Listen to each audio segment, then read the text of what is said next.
même si je sais que ça va être difficile de mon temps, enfin que notre génération pourra sortir l'Afrique de cette situation. Mais je pense que je suis optimiste. Nous avançons doucement. Vous savez, quand vous regardez l'histoire des États-Unis ou la France, les choses ne sont pas venues comme ça d'un coup. Il a fallu du temps. Et il a fallu que des gens soient au combat permanemment. Et il y a des gens qui ont commencé le combat pour que ces pays-là deviennent ce qu'ils sont aujourd'hui. Et ces gens n'étaient même pas vivants quand c'est arrivé. Et c'est le cas pour la lutte contre le combat contre l'esclavage. C'est le cas pour le combat contre la colonisation. Il y a des gens qui ont lutté contre la colonisation, qui ont été humiliés. Il y en a qui ont été même... voilà. Et ils n'étaient pas là quand nous avons eu le résultat, enfin, quand les pays africains ont eu l'indépendance. Donc, moi, je pense que ce qui est important, c'est de continuer continuer le combat. Ne pas baisser les bras, ne pas relâcher. Il ne faut pas relâcher. Et il faut qu'on arrive à mettre le combat à un niveau de telle sorte que les futures générations viennent continuer. Rester les yeux ouverts et savoir que nous devons absolument atteindre la création des États-Unis d'Afrique. Sinon, on ne sert à rien. Les gens vont continuer à piller nos richesses. Ils vont continuer à nous manipuler. Chaque fois qu'on aura un leader qui aura envie de faire des choses pour son peuple, alors Babylone va passer par un opposant et puis nous-mêmes on va se lever, on va continuer à nous bagarrer comme ça. Et on ne gagnera pas. Donc c'est pas normal que l'Afrique se trouve dans cette situation. Moi je suis convaincu que peut-être dans 200 ans, aujourd'hui, les gens nous refusent le visa pour aller là-bas. Je pense que c'est nous qui allons refuser le visa. Maintenant, notre gros problème, c'est la division dans nos pays. Parce qu'en réalité, c'est le peuple qui a le pouvoir. Les dirigeants, ils sont communs. Quand vous regardez au Sénégal, ceux qui sont au pouvoir, ils ne dépassent pas 500. Il y a 500 personnes qui ont le pouvoir. Et puis des millions de personnes suivent. Et ces 500 personnes font ce qu'ils veulent. Et c'est parce que les millions de personnes sont divisées. Si les millions de personnes se mettent ensemble, alors les 500 personnes vont se redresser. Ça, c'est sûr. Et c'est la même chose dans tous les pays. Et je pense que le peuple africain ne sait pas que c'est lui qui a le pouvoir et c'est un gros problème. Et quand j'ai dit le peuple a le pouvoir, c'est le peuple uni qui a le pouvoir. Quand le peuple est divisé, il est manipulable, on peut l'utiliser, on peut tout faire avec lui. Mais quand il est ensemble, alors on ne peut pas le manipuler. C'est vrai que même en Occident, les gens sont en difficulté, mais si vous êtes en France, que vous touchez à la santé, à l'emploi, à la retraite, ou en tout cas tout ce qui concerne tout le monde, mais les gens, ils oublient les partis politiques, ils oublient les régions, ils oublient tout, ils se mettent ensemble pour aller mener ce combat-là. Et je pense que c'est ce qui nous manque en Afrique. Voilà, bon, je m'arrête là. Excusez-moi. Je m'arrête là. Bonjour à tous. Aujourd'hui, nous sommes le 13 janvier 2022. Là, je vous ai montré Tiken Fakoli, vous l'avez reconnu. Il a fait cette interview-là, je crois, c'était au Sénégal, il y a maintenant 5 jours, si je ne me trompe pas. Et pourquoi je montre Tiken? Mais je vais continuer à le montrer. Vous savez pourquoi? Parce que je crois qu'il a ses fans, des partisans, qui m'envoient des commentaires, parce que je crois qu'il y a quelqu'un qui m'avait dit, alors peut-être qu'il n'est pas partisan, mais en tout cas, dans ce cas-là, je ne comprends pas sa question, parce que je lui ai dit que Tiken Jah devait faire comme à l'époque le grand Bob Marley, qui a été chanté, il était invité à, comment on appelle ça, au Zimbabwe, à l'époque c'était la Rhodésie, et il a été chanté là-bas pour comment dire, apporter son soutien justement pour l'indépendance du Zimbabwe. Et Bob Marley, je rappelle, était un Jamaïcain, donc un frère caraïbéen. Vous comprenez? Il vient de loin, quand vous faites la distance, hein, entre là où il est de la Jamaïque et puis au Zimbabwe. Tiken Jah est africain. Tiken Jah vit au Mali, enfin, a vécu au Mali pendant 10 ans, hein, si je ne me trompe pas. Mais en tout cas, c'est un nombre d'années. Il est parti de la Côte d'Ivoire suite à la crise. Bon. Donc, ils sont deux, Alpha Blondy et lui. Mais lui, j'allais dire qu'il a une circonstance aggravante, au sens où il a vécu, comment dire, longtemps au Mali, ce qui n'est pas le cas de Alpha Blondy. Vous comprenez? Donc je dis que ces deux-là, je les invective à chaque fois parce que je dis, c'est pas possible de pousser aussi loin la lâcheté et puis l'hypocrisie. Et c'est impressionnant. Alors, je dis c'est la vérité, et puis d'autres vont dire, oui, mais c'est la vérité. Non, non. Ou alors, c'est ma vérité, d'accord. Et votre vérité, c'est quoi? Votre vérité, c'est de dire que Tiken Jah, ce qu'il fait bien. Non, mais n'importe quoi. Regardez ce monsieur, qu'est-ce qu'il nous dit? Il nous dit, rapidement, je fais un résumé enfin, de ce qu'il a dit, et puis après, je fais mon commentaire. Je suis optimiste, même si je sais que ça va être difficile pour notre génération. Vous vous rendez compte? Ça va être difficile de quoi?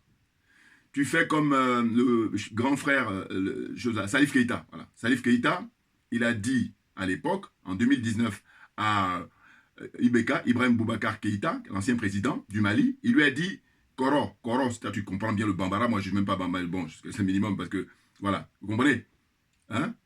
Donc, ça veut dire grand frère, Koro. Donc il dit, quitte le pouvoir. Et d'ailleurs, c'était une de vos chansons, Alpha Blondy et toi, quitte le pouvoir, surtout toi, quitte le pouvoir, quitte le pouvoir. Donc il dit quitte le pouvoir parce qu'il n'est plus à la hauteur, tu ne réponds plus aux aspirations de la jeunesse malienne et du peuple malien. Et donc il est dans le mouvement, il est dans la révolution. Et donc toi, avec Alpha Blondy, faites pareil pour, comment on appelle ça, M. Alassane Ouattara, qui coupe la tête d'un jeune Kofi. Non, vous ne faites pas. Même si on t'a interdit là, récemment tu voulais faire un concert à Bobo, ils t'ont interdit, tu ne peux même pas parler de ça. Tu dis que oui, les autorités, enfin c'est vague, quoi. Alors qu'il faut nommer les gens. Toi, tu t'appelles Tikenja, l'autre, il s'appelle Alpha Blondy, ou Kandia Kamara. Tu nommes les gens, les ministres là-bas, les maires de Abobo, là. Tu vois, c'est ça qui m'impressionne, moi. Alors, ensuite, il dit quoi? Donc, il dit, je sais que ça va être difficile, cette situation. Ben oui, à ton attitude, c'est sûr que ça va être difficile. Hein, celle de toi et puis ton frère, là, Alpha Blondy. Nous avançons doucement, voilà. Mais oui, parce que c'est vous qui voulez qu'on avance doucement. Avec l'influence que vous avez, avec la notoriété que vous avez. C'est impressionnant. Je dis merci à ceux qui ont inventé Internet. Parce qu'il faut apporter des droits de réponse et c'est le minimum, sachez-le. Ah oui. Non, parce que si on avait l'occasion, je veux dire que vous allez vous cacher parce que... je veux dire par là que non, mais il faut arrêter à un moment donné. Qu'est-ce que c'est que ça, là? Vous avez les moyens, à tous les niveaux, au niveau de notoriété, au niveau matériel. Et voilà, vous avez décidé, en fait, de jouer les hypocrites, de jouer les lâches. Et puis là, non, mais il faut arrêter d'insulter l'intelligence des Africains. Je refuse qu'on insulte mon intelligence. C'est la raison pour laquelle je fais des vidéos. Voilà. Donc, il donne l'exemple sur les États-Unis et puis sur la France. Mais n'importe quoi. Je veux dire, chaque pays a son expérience. Chaque peuple a son expérience. Et puis d'ailleurs, justement, eux, ce qu'ils ont vécu, c'est la raison pour laquelle on doit accélérer, puisqu'on a du recul par rapport à eux. Ben oui, eux, ils n'avaient pas le recul Voilà. Nous, aujourd'hui, on a du recul par rapport à leur expérience. Mais eux, il n'y avait pas avant leur expérience. Donc, en fait, c'est facile de dire ça. Parce qu'en gros, qu'est-ce qu'il veut dire? J'allais dire, j'explique ce qu'il veut dire. Il devait dire par là que les États-Unis, ils ont mis, je ne sais pas, 300 ans, 400 ans, la France pareil, ou 150 ans, 200 ans, et par conséquent, nous, le rythme dans lequel on est, c'est tout à fait normal. Mais non, c'est de la pure escroquerie que de dire ça. Aujourd'hui, ce que je rappelle toujours, et là c'est pour ça que je dis, tu vois, je ne peux pas chanter comme toi, Tikenja, parce que je reconnais ton génie en tant que chanteur. Mais par contre, prends de la graine par rapport au conseil que je te donne pour que tu les appliques, et tu vas voir que tu vas briller comme un certain Mohamed Ali, au sens où il a brillé dans son art, et puis il a brillé hors des rings. Or là, vous êtes complètement à vous embourgeoiser, et c'est trop facile de s'embourgeoiser, c'est trop facile. Voilà, donc j'ai dit chacun de nous a une énergie. Moi, l'énergie que j'ai, c'est que je te donne comment on appelle ça, les condiments, si j'ose dire, pour que tu agisses de manière à ce que, il n'y ait rien à signaler. Parce que là, tu pourras assurer. C'est-à-dire quoi? C'est-à-dire que là, les USA et la France, non mais attends, pourquoi il y a eu une révolution en France? Bon, même si elle a été détournée après par les bourgeois. Mais il y a une révolution en France. Mais pourquoi? Quand est-ce qu'il va y avoir une révolution en Côte d'Ivoire? Quand est-ce qu'il va y avoir une révolution, comment dire, au Bénin? Enfin, je veux dire, c'est ça dont il s'agit. Et vous, comme je rappelle que moi, le souvenir, enfin en tout cas la réflexion, c'est de dire, mais à l'époque de l'esclavage, mais il n'y avait pas des Tikenja, il n'y avait pas d'Alpha Blondy. Je veux dire par là que les gens n'avaient pas des comptes en banque aussi alimentés. Ils n'avaient pas des grosses bagnoles, ils n'avaient pas des gros châteaux, ils n'avaient pas des grands centres culturels ouverts, je ne sais quoi. Mais en fait, vous voyez, ils n'ont pas ce matériel que vous avez aujourd'hui. Et alors, d'aucuns vont me dire, oui, mais ils sont tenus par ça. Ben oui, mais dans ce cas-là, ferme-la. Ah ben oui. Moi, mon point, c'est ça. Parce que je dis, quelqu'un qui la ferme, en tout cas, j'aurais du mal à attaquer. Parce que j'aurais pas de prise. Je veux simplement dénoncer qu'il y a un mutisme. Bon. Après ça, alors que quand vous l'ouvrez, vous dites n'importe quoi. Tu dis n'importe quoi, Tikenja. À dire qu'il faut qu'on attende par rapport à l'expérience des Américains, par rapport à l'expérience de la France. Mais n'importe quoi. La lâcheté, je vous dis, l'hypocrisie poussée à son extrême. On est dedans, on est en plein dedans. On est en plein dedans. Et après, il dit quoi? Il dit, je rappelle que voilà, les gars qui ont, comment on appelle ça, lutté contre l'esclavage n'ont pas été là pour assister à la libération. Ben oui. Comme dire l'autre, il enfonce une porte ouverte là. Idem pour la lutte contre le colonialisme en disant, il dit que les gars, ils n'étaient pas là, ceux qui ont lutté à l'époque pour donc voir les indépendances en 1960. Voilà, toujours pareil. Donc il dit, il faut continuer le combat, ne pas relâcher, afin que les futures générations reprennent à leur tour le combat afin d'atteindre les États-Unis d'Afrique. Mais les États-Unis d'Afrique, on peut le faire. Hein. Là, d'ailleurs, le Mali va en train de donner le ton.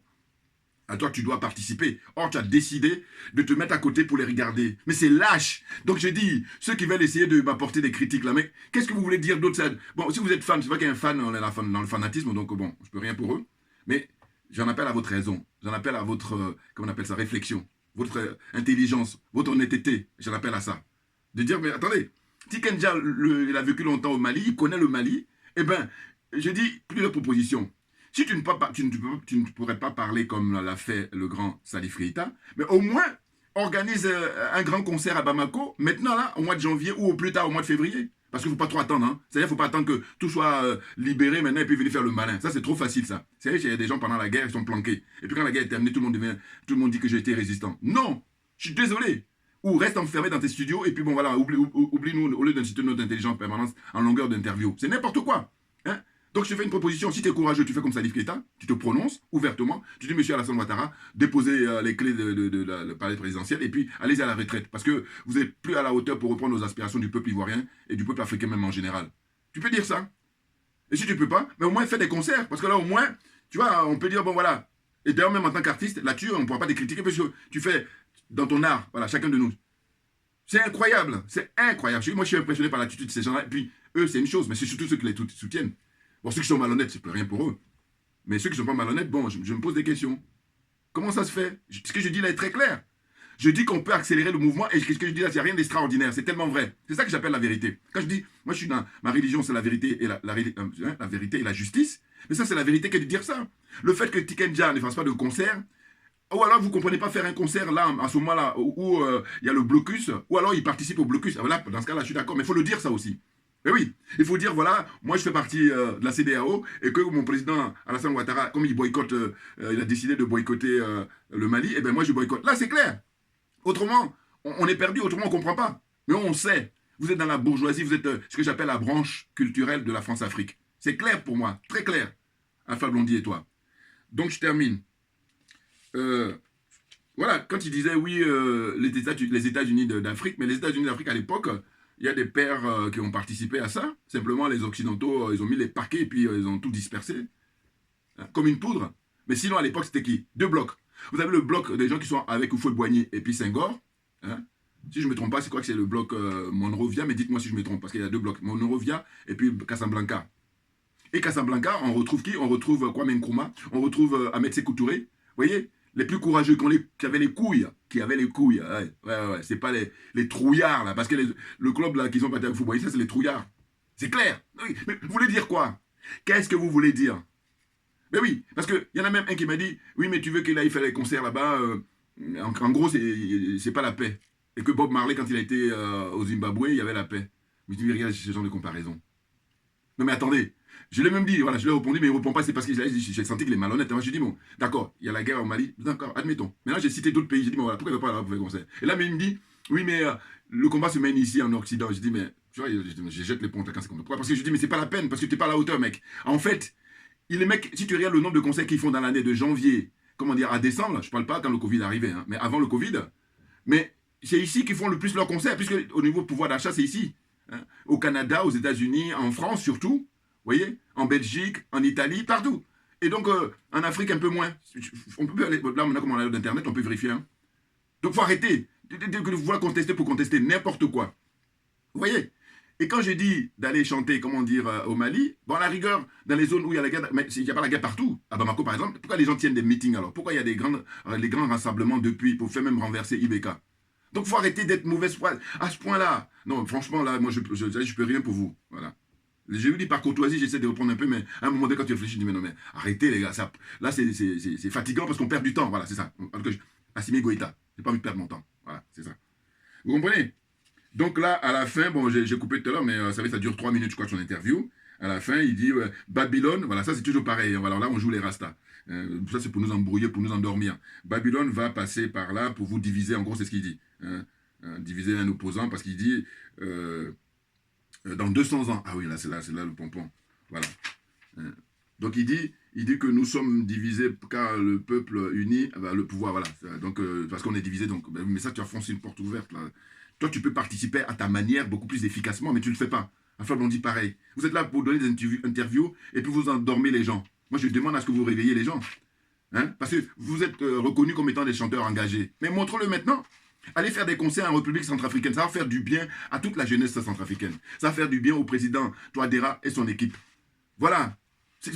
Pourtant, ce que je dis là, mais ça me paraît tellement simple. Et il y en a qui, bon, j'allais dire fermez-la, parce que c'est pas la peine de vouloir dire j'ai été écrit pour. Alors, c'est vrai, comme je dérange, parce que voilà, c'est ce que je dis, à la fin, je leur dis merci. Je dis merci, pourquoi? Parce que je dis, il n'y a rien de pire que l'indifférence. Oh, ils sont pas indifférents. Parce que tellement ça les travaille quand j'apporte ces critiques-là, qu'ils sont obligés d'écrire pour que ça leur fasse un peu du bien. Bon, donc je peux comprendre dans ce sens-là. Vous comprenez? Donc, je pose la question, voilà, justement. Je dis, Tiken Jah est parti au Sénégal, là. Hein, on dit ça fait 5 jours quand je regarde la vidéo.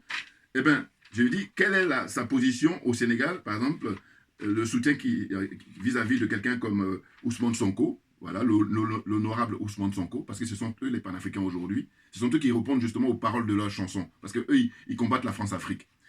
Des gens comme Khalifa Sall, ancien maire de Dakar, ou des gens comme le courageux et téméraire Guy Marius Sagna, le frère Guy Marius Sagna. Voilà. Est-ce que Tiken Jah, en étant au Sénégal, il a demandé à rencontrer ces gens-là? Or, c'est ce qu'il faut faire, mais il ne le fait pas. Voilà, il va faire la promo de son album qui sort. Voilà, et puis donc le monsieur dit quoi? Il dit oui, 200 ans, il faut attendre 200 ans. Donc ça veut tout dire. Et moi j'ai apporté un commentaire tout à l'heure, d'ailleurs, quand je suis allé sur le site là où j'ai découvert cette interview-là, j'ai dit, mais en fait, il n'y croit même pas à ce qu'il dit. Vous écoutez ce qu'il dit 3 minutes, il ne croit pas. Pourquoi? Parce que je dis, tu ne peux pas dire plein de trucs comme ça en disant oui, il faut que nous on s'unisse, il ne faut pas qu'on s'oppose et tout. Alors que, comme on dit, la charité bien ordonnée, toi en Côte d'Ivoire, dont tu es originaire, tu fais quoi par rapport à la situation politique en Côte d'Ivoire? Où tu as un président qui a été, qui a fait un coup d'État constitutionnel. Pourquoi? Mais parce que c'est vrai que la plupart des gens, quand on parle de coup d'État, tout de suite on pense aux militaires. Alors que si vous regardez justement au point de vue statistique, vous allez voir que finalement, depuis 1960 jusqu'à aujourd'hui, mais il y a eu plus de coups d'État constitutionnels que de coups d'État militaires. Les choses sont claires. Et moi, j'adore les statistiques. Pourquoi? Parce que je dis, mais si on dit qu'on est en quête de vérité et de justice, mais il faut mettre les choses sur la table, il faut faire preuve de transparence. Et ça, c'est le minimum. Autrement, s'il n'y a pas ça, c'est même pas la peine de perdre son temps à dire n'importe quoi. Vous comprenez?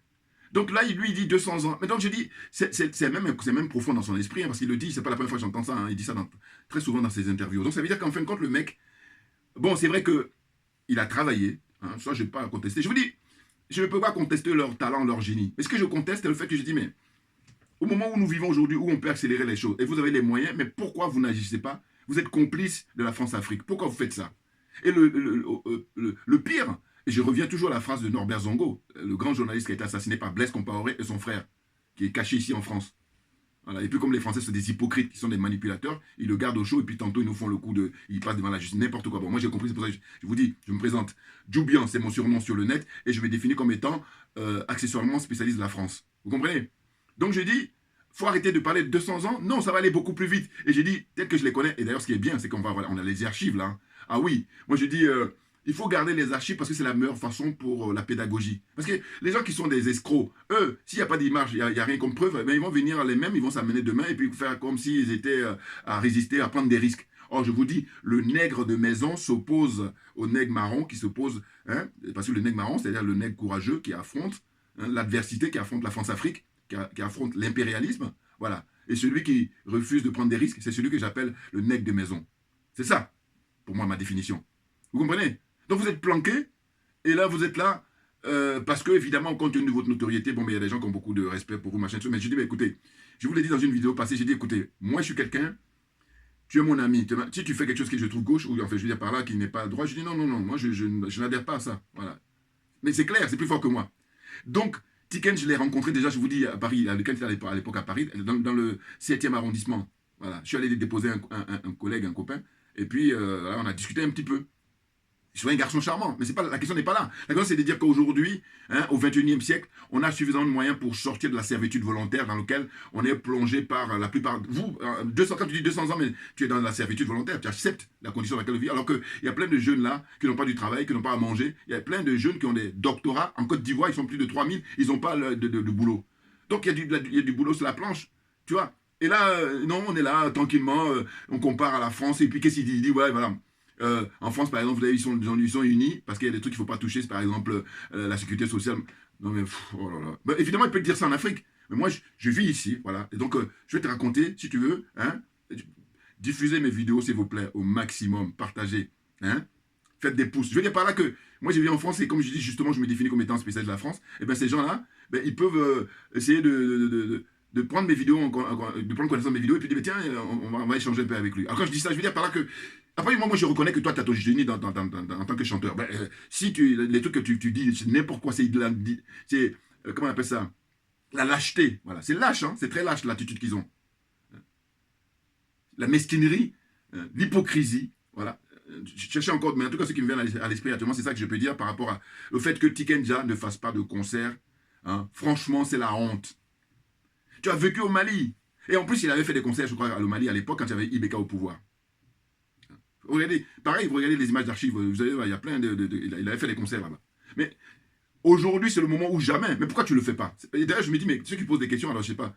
Mais les questions qu'il faut lui poser, il faut dire, mais écoutez, là, pourquoi vous n'avez pas fait des concerts au Mali? Pourquoi vous n'avez pas fait des concerts en République centrafricaine? Mais là, pour terminer ma vidéo, parce que bon, je ne vais pas me répéter 10 fois, mais je tenais à la faire parce que j'ai vu là, il a fait tomber dessus comme ça, voilà, c'est toujours pareil, de façon aléatoire, hein, par rapport à ce qu'on reçoit sur les réseaux sociaux. Eh bien, Tikenja Alpha Blondy, vous avez chanté depuis des années. Ce que je demande, et je vais continuer à le répéter parce que je dis, il faut que ça reste, hein, parce que pourquoi on pourra démontrer. Quand est-ce que quand vous allez vous réveiller? Et je dis non, ne vous réveillez pas quand tout est prêt, tout est chaud, et puis je veux dire, tout est mis sur la table pour venir manger. Voilà, non. Là, c'est trop facile. Voilà. Prenez un minimum de risque un peu. Et quand je dis prenez un minimum de risque, mais allez faire votre métier, exercez-le au Mali, à Bamako là en l'occurrence, et puis exercez-le en République centrafricaine, à Bangui. Pour tout le peuple de ces deux pays-là, et puis la jeunesse de ces deux pays, vous faites ce minimum. Hein. Et puis, je termine, effectivement, sans oublier les autres artistes. Ah oui, parce que c'est vrai qu'eux, je les invective en permanence, parce qu'ils se veulent comme des chanteurs engagés. Voilà, maintenant, il faut mettre ça en guillemets.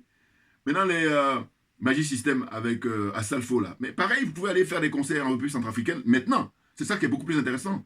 Hein, comment il s'appelle nouvelle génération, Koffi Olomide, c'est-à-dire... j'oublie le jeune chanteur là, voilà. Et bien toute cette génération là, ben, vous qui avez cette notoriété avec beaucoup d'argent que vous avez, mais allez-y chanter maintenant là au Mali et en République centrafricaine.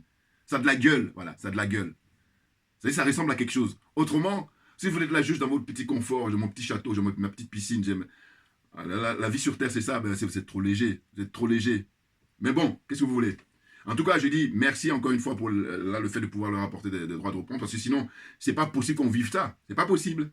Parce qu'on a les moyens, suffisamment de moyens, sauf que ces gens-là, ben, ils ont décidé de jouer les spectateurs. Et par-dessus le marché, ils parlent. Voilà, c'est voilà que je dis, ferme-la, hein, définitivement, ferme-la. Fermez-la, Alpha Blondy et toi. Voilà. C'est le meilleur service que vous puissiez rendre au peuple africain. Parce qu'à défaut hein, d'avoir un minimum de courage comme ça, mais fermez-la. Voilà. Merci à vous tous et à très bientôt. Hein, j'ai une vidéo à faire là sur le Mali, justement, l'actualité malienne, parce qu'il y a des manifestations qui vont se succéder. C'est-à-dire que là, ce vendredi, hein, 14, elle a annoncé à Amina Fofana, l'honorable Amina Fofana, grande manifestation à Bamako. Et puis ici même en France, on va manifester aussi. C'est clair. Et puis bon, mais la grande manifestation, c'est prévu pour le samedi suivant, c'est le 22 janvier 2022. Voilà, c'est clair. Grand rassemblement pour soutenir le peuple malien. Hein, pour sortir de la servitude volontaire, pour sortir de comment on appelle ça, la situation comment dire, d'esclavage permanente. C'est pas possible. C'est pas tenable. Voilà. Merci bien. À très bientôt.